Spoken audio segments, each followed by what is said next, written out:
अस्सलामुअलैकुम वरहमतुल्लाहि वबरकातुहू। इत्तेहाद न्यूज़ में आप सभी का खैर मकदम है। आखिर रोज़ाना किस मौजू पर तबसरा करें, और रोज़ाना एक ही नहज के मज़ामीन पर गुफ्तगू अब कुछ अजीब भी लग रहा है। और आहिस्ता आहिस्ता हमारा ज़मीर बजाय जागने के मरता नजर आ रहा है। अब तो मुल्क में जो हो रहा है अपनी जगह पर है, लेकिन रियासत कर्नाटक और तकरीबन हर शहर में भी इस तरह की वारदातें आम हो चुकी है। खासकर मुस्लिम समाज की बात की जाए तो यह माशरा खुद इतनी उलझनों में उलझता जा रहा है कि इसे ख्याल ही नहीं रहा कि जिंदगी का मकसद क्या है और अल्लाह तबारक व तआला ने हमें क्यों पैदा किया है। बात को आगे बढ़ाने से पहले कुछ वारदातें जो पिछले कुछ दिनों में ही पेश आई हैं, इस पर तबसरा करते हुए आगे बढ़ते हैं। भोपाल की जामिया मस्जिद पर भगवा फिरका परस्तों का साया मंडरा रहा है। वैसे तो अब आने वाले दिनों में छोटे छोटे गांव करियों में भी इस तरह का नजारा देखने को मिल सकता है।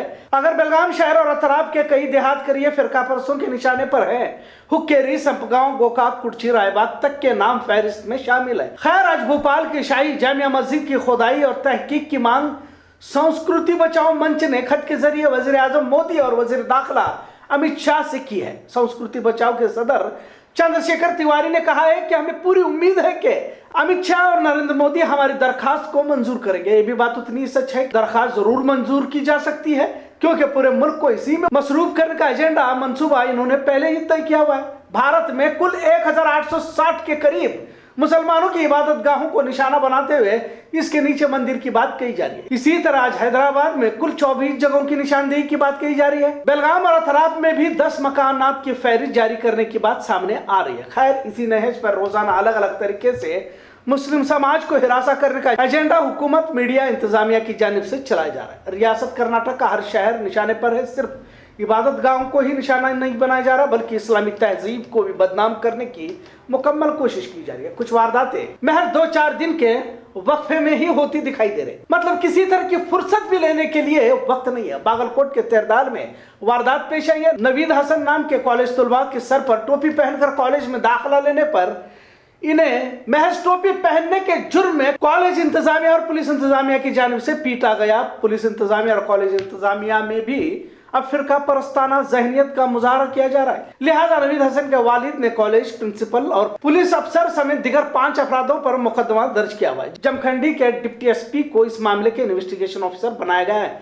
खासकर कोडगू में फिरका परस्तों की कार्रवाइयां तेज हो चुकी है। पिछले हफ्ते कोडगू में हथियार की ट्रेनिंग बजरंग दल आरएसएस की जानिब से करने की खबर भी काफी चर्चा में रही। मतलब अब किसी तरह का डर खौफ फिरका परस्तों को नहीं रहा। लिहाजा हिजाब, मॉरल पॉलिसिंग, हथियारों के ट्रेनिंग के बाद अब बुरखे और मुसलमानों की टोपियों को बदनाम करने के वीडियोज इन्हीं फिरका परस्त बजरंग दल आरएसएस की जानिब से वायरल किए जा चुके। कोडगू मुस्लिम जमात ने इस पर एतराजात दर्ज करते हुए मुकदमा दायर करने की मांग की हुई है। लिहाजा आप देख सकते हैं बुरखा पहनकर मुस्लिम तहजीब को जानबूझकर बदनाम करने की कोशिश की गई। इत्तला के मुताबिक कोडवारा भगवती मंदिर की यात्रा के मौके पर कोडगू जिला के चेंबे बेलूर गांव में टोपी बुरखा पहनकर मर्द औरत नाचते हुए जानबूझकर मुसलमानों के जज्बात को भड़काने की कोशिश की गई है।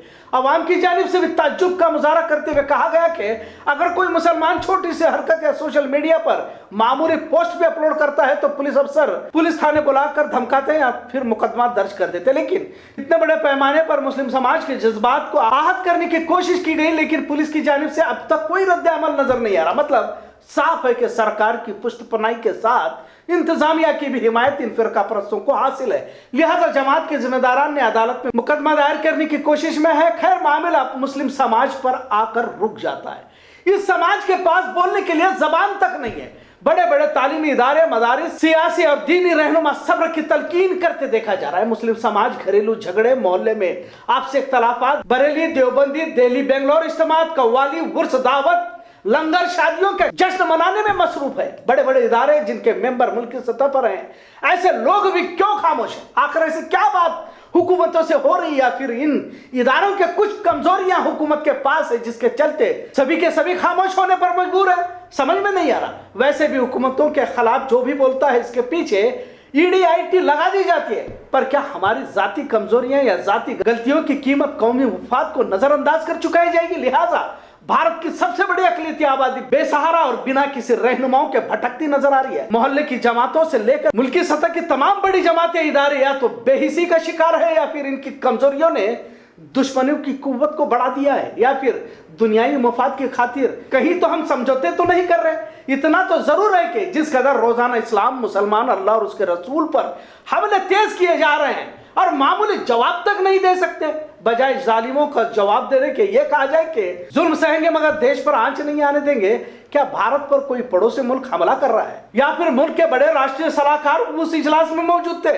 इस बयान का मुसलमानों पर हो रहे जुल्म सितम का क्या ताल्लुक है? लिहाजा खुले मंचों से जब हर शहर में मुसलमानों की नस्ल कुशी की बात कही जा रही हो, वहां इतना कहने की भी हिम्मत नहीं कि मुसलमानों पर जुल्म इंतहा पर पहुंच चुका है, जुल्म नहीं सहेंगे, इसे क्या कह सकते? क्या वाकई हम सभी दुनिया की जिंदगियों पर राजी हो चुके? अल्लामा इकबाल ने आज के मुसलमानों पर कहते हुए कहा कि खुदा तुझे किसी तूफान से आशना कर दे कि तेरे बहर की मौजों में इस्तराब नहीं, तुझे किताब से मुमकिन नहीं फराग कि तू किताब ख्वाह है पर साहिब किताब नहीं, तेरी दरिया में तूफान क्यों नहीं, खुदी तेरी मुसलमान क्यों नहीं है, तेरे सोफे अफरंगी, तेरे कालीन है ईरानी, लहू मुझको रुलाती है जवानों की तनासानी, नहीं तेरा नशे मन के सुल्तानी के गुंबज पर, तू शाही है बसेरा कर पहाड़ों की चट्टानों। इत्तेहाद न्यूज़ देखने के लिए शुक्रिया। अल्लाह।